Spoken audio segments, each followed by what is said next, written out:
Fascist Propaganda and Anti-Semitism, Theodor Adorno, 1946, first edition, originally published in Ernst Simmel, ed. Anti-Semitism, a Social Disease. Madison, International University Press, 1946. Reprinted in Gesamtliche Schriften Vol. 9 TI, Soziologie Schriften, Frankfurt, Circum Verlag, 1975, p. 397-407. Translated by Francisco Reader Source. New piece, UFG transcription and HTML.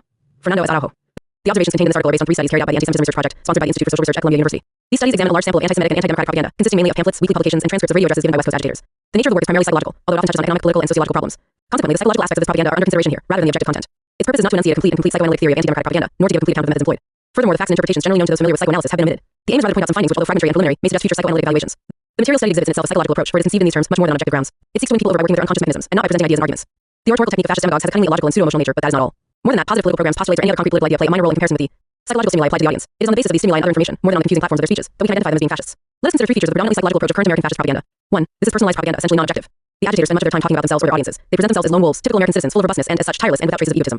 They also frequently divulge real and fictitious details about their lives and those of their families. In addition, they seem to take a warm human interest in the small everyday concerns of their listeners, whom they describe as poor but honest Christians, guided by good sense but not intellectuals. These are men who identify with their listeners and place great emphasis on the fact that they are at the same time modest men and leaders of great caliber. They often refer to themselves as messengers of someone who is to come, a trick familiar from Hitler's speeches. This technique is probably closely related to the substitution of a collective ego for the paternal imaginary.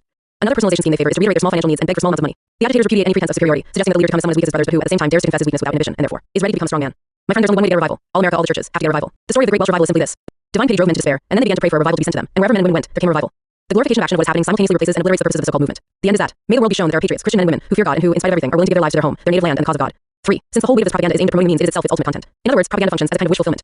This is one of its most important patterns. People are left to their own devices, as if they were taking possession of a narcotic. They are accepted on the basis of trust, treated as an elite who deserves to know their dark mysteries hidden from outsiders. Gossip is both encouraged and indulged. Scandalous stories, mostly fictitious, are constantly told, particularly those of atrocities and sexual excess. And the indignation at filth and cruelty is nothing more than a deliberately thin and transparent rationalization of the pleasure that such stories give to the listeners. Occasionally the tongue slips, and the scandal peddled is easily identified as an end in itself. For example, a West Coast demagogue once promised to provide all the details of a false decree by which the Soviet government was supposedly organizing the prostitution of Russian women. When he announced the story, the announcer said that no man would hear these facts without feeling a chill down his spine. The ambivalence contained in the expression chill down his spine is all too evident. These patterns can be explained to some extent rationally. Very few American agitators would dare to openly confess their fascist and anti-democratic aims. In contrast to Germany, democratic ideology in this country is surrounded by certain taboos, the violation of which could endanger those involved in subversion. Political censorship and psychological tactics together are the reason why the fascist demagogue here is much more restricted in what he can say. Furthermore, it must be borne in mind that certain vagueness about political aims is intrinsic to fascism.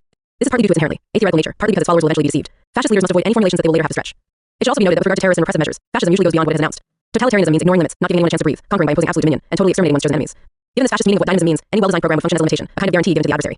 Essential to totalitarianism is that nothing is guaranteed, that no limits are placed on its brutal arbitrariness. Finally, we need to keep in mind that for totalitarianism, the masses are not self-determined human beings who rationally decide their own destiny and therefore must be interpellated as rational subjects, but rather are mere objects of administrative measures who, above all, must be taught to self-nullify and obey orders. This point, however, requires more detailed examination if we want to go a little further than the common hypothesis about the mass hypnotism promoted by fascism. It is highly doubtful that what occurs in fascism is a true hypnosis, since this could also be an easy metaphor that allows the observer to dispense with more in-depth analysis of the phenomenon. Cynical sobriety is probably much more characteristic of the fascist mentality than psychological intoxication. Furthermore, anyone who has had a chance to observe fascist attitudes has been able to notice that even the stages of collective enthusiasm, to which the term collective hypnosis refers, have an element of conscious manipulation, whether by the leader or by the individual himself. It is difficult to see in these stages the result of passive contagion. Psychologically speaking, the ego plays too large a role in fascist rationality for its supposed ecstasy to be interpreted as a mere manifestation of the unconscious. There is always something spurious, self-stylized, and self-ordered in fascist hysteria. This demands critical attention if the psychological theory of fascism is not to surrender to the irrational slogans that fascism itself promotes.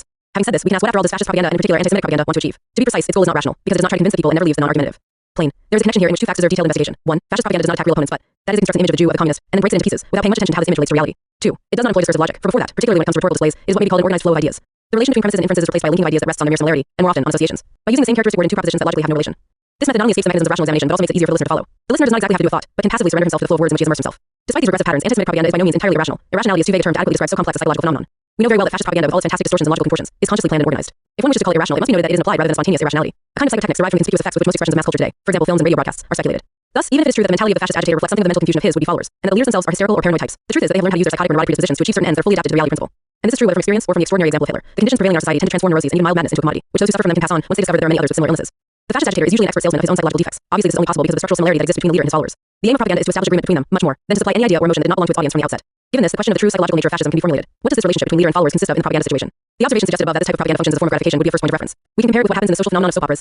Just as the housewife feels compelled to buy the soup sold by the sponsor when she enjoys the sufferings and good deeds of her favorite heroines for a quarter of an hour on the radio, so too do listeners of fascist propaganda accept the ideology represented by the announcer in gratitude for the show with which they have enjoyed themselves. The right word is actually this: show. The work of constructing a self-styled leader resembles the performances reminiscent of theater, sports, and so-called religious autos da fe. It is characteristic of fascist demagogues to boast of having been exemplary athletes in their youth. This is how they behave. They scream and cry, pretend to fight the devil, and take off their coats when attacking the so-called sinister powers. Typical fascist leaders are often called hysterical. It does not matter how they arrive at this attitude. The truth is that their hysterical behavior fulfills a certain function. Although they do resemble their followers in many respects, they differ in one important respect. They know no inhibitions in expressing themselves, saying and doing what they would like to do but either dare not or cannot. Fascist agitators act vicariously for their inarticulate listeners.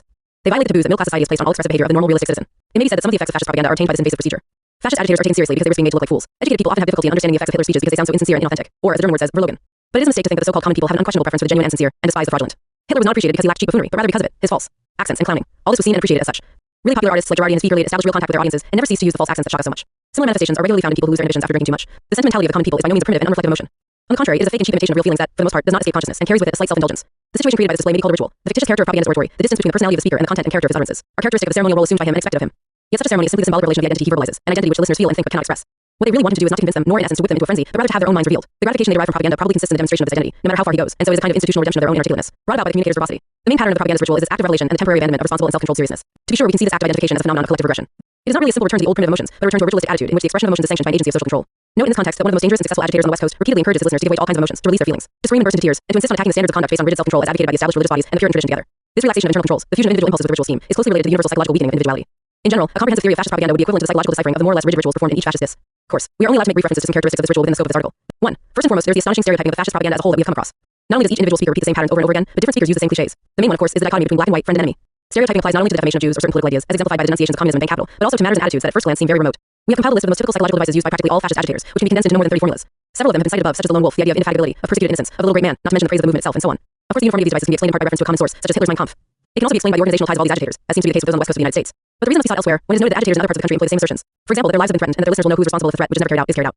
In fact, these references happen to be standardized for psychological reasons. The would-be follower of fascism craves their rigid repetition in the same way that the jitterbug craves the standardized patterns of hit songs, and becomes furious if the rules of the game are not faithfully observed. The mechanical application of these references and patterns is one of the essential elements of the ritual. 3. The specific religious and political content is replaced by something that may briefly be called the cult of the existing. The attitude that Brunswick called identification with the status quo is closely related to this cult. The devices mentioned in McClung's book on Father Coughlin, such as the idea of the crowded car or the trick of the witness, involving the support of famous and successful people, are really only elements of a much more far-reaching pattern of conduct. Its explicit meaning, the true principle to be followed, is that whatever exists and has thus established its strength is also right. It has happened on occasion that West Coast agitator has advised his hearers to follow the advice of their leaders without specifying what kind of leaders he had in mind. Stripped of any visible idea or goal, what is thus glorified is leadership itself. What more than anything else tends to induce the individual to give up on himself and join the supposed wave of the future is the conversion into a fetish of reality and established power relations. 4. Insinuation is also an intrinsic characteristic of the fascist ritual and is only rarely followed by the disclosure of the facts in question. Again, the rationale for this tendency can be easily understood. Either the law, or at least the prevailing conventions, forbid public statements of a pro-Nazi or anti-Semitic nature. The speaker who wishes to spread such ideas has to resort to more indirect methods. It seems likely, however, that insinuation is employed and enjoyed as a gratification in itself. When the agitator says, for example, the dark forces, you know who I'm referring to, the audience is able to understand that these remarks are directed against the Jews. In this way, the listeners are treated as an intimate group who already know everything the speaker wants to tell them and who agree with him even before any explanation is given. The above-mentioned agreement of feelings and opinions between speaker and listener is established by insinuation, which thus serves to confirm the identity between the leader and his followers. Of course, the psychological implications of insinuation go far beyond these superficial observations. We refer here to the role that illusions play in the interaction between the conscious and the unconscious, according to Freud. Fascist insinuation feeds on this role. Psychoanalysis has shown the relationship of ritual behavior to compulsive neurosis. It is obvious that the well-known fascist ritual of revelation is a substitute for sexual gratification. Furthermore, we may allow ourselves some speculation regarding the specific symbolic meaning of the fascist ritual. It would not be exaggerating to interpret it as a sacrificial offering. Starting from the premise that the overwhelming majority of accusations and stories of atrocities that abound in the discourses of this type of propaganda consist of projections of the desires of the speakers and their followers, it follows that, although much hidden, the meaning of the whole symbolic act of revelation celebrated in every discourse of fascist propaganda is the sacrificial murder of the chosen enemy. The desire for ritual death is something that lies at the heart of the ritual of fascist and anti-Semitic propaganda. We can corroborate this with evidence taken from the everyday psychopathology of this propaganda. The important role played by the religious element in American fascist propaganda has already been mentioned. One of the fascist priests on West Coast radio said in a broadcast, "Can't you see that unless we exalt the holiness of our God, unless we acknowledge the existence of heaven and hell, and unless we proclaim the fact that without the shedding of blood, there is no forgiveness of sins, can't you see that only Christ and God can rule, and that the revolution will ultimately take this nation out of our hands?" The transformation of Christian doctrine into a slogan of political violence cannot be more crude than in this passage. The idea of a sacrament, the shedding of the blood of Christ, is interpreted linearly in terms of a general shedding of blood with a view to a possible political uprising. The actual shedding of blood is defended as a necessity because the world has supposedly been redeemed by the shedding of the blood of Christ. Murder is invested with the aura of the sacrament. There is no trace of the sacrifice Christ in fascist propaganda other than Judith Musfliesen. The crucifixion is transformed into a symbol of the pogrom. Psychologically, the entire fascist propaganda is, to put it simply, the system of such symbols. At this point, we must pay attention to destructiveness as the psychological foundation of the fascist spirit. The programs are vague and abstract, the achievements sorry, ours and illusory, because the promise expressed by fascist oratory is nothing other than destruction itself. It is no accident that all fascist agitators repeat that catastrophes of some kind are about to happen. Although they warn of imminent danger, it seems that they and their listeners are excited by the idea of inevitable fate, without even clearly distinguishing between the destruction of their enemies and their own. Incidentally, let us note that this mental attitude could be clearly observed during the early years of Hitlerism and is profoundly archaic. A West Coast demagogue once said, "I wish to say to you men and women that we are living in one of the most terrifying times in the history of the world. We are also living in the most graceful and beautiful time." This is the agitator's dream, the union of horror and beauty, the delirium of extermination masquerading as salvation. The strongest hope that can exist for effectively countering all this propaganda is to point out its self-destructive implications. The psychological desire for self-annihilation faithfully reproduces the structure of a political movement that ultimately transforms its followers into victims. Footnotes. 1. See Max Horkheimer, Sociological Background of the Psychoanalytic Approach and Anti-Semitism, a Social Disease, ed. Ernst Simmel, beginning at p. 8. Return to text. 2. All quotations are taken verbatim, without modification, from first-hand transcripts. Return to text. Original text rate. This translation, your feedback will be used to help improve Google Translate. Inclusion October 19, 2018.